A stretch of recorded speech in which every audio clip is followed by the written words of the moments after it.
ഹരേ കൃഷ്ണ. നാരായണീയം ദശകം 16 ശ്ലോകം 8.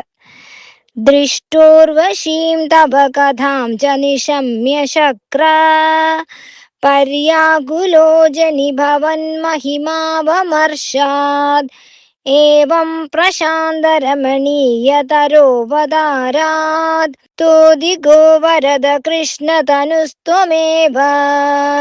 ഇന്ദ്രൻ ഉർവശിയെ കാണുകയും അങ്ങയുടെ കഥ കേൾക്കുകയും ചെയ്തിട്ട് അങ്ങയുടെ മഹിമയെപ്പറ്റി ചിന്തിച്ച് പരിഭ്രമിച്ചവനായി തീർന്നു.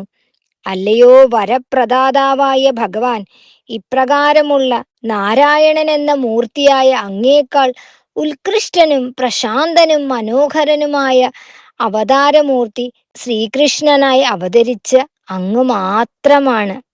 അതായത് ഭഗവാനേക്കാളും ശ്രേഷ്ഠായിട്ട് വേറെ ഏതാളുള്ള ഭഗവാൻ തന്നെയുള്ളൂ അല്ലെ. കൽപ്പത്തൂര് പറയണ അതിനേക്കാൾ ഉത്കൃഷ്ടനും മനോഹരമായിട്ടുള്ള വേറൊരു മൂർത്തി ഉണ്ടെങ്കിൽ അത് ശ്രീകൃഷ്ണ ഭഗവാനായിട്ടുള്ള അങ്ങയുടെ ഈ അവതാരം മാത്രമാണ്.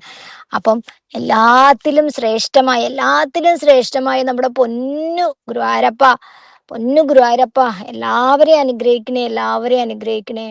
ഹരേ കൃഷ്ണ. സർവം കൃഷ്ണാർപ്പണമസ്തു.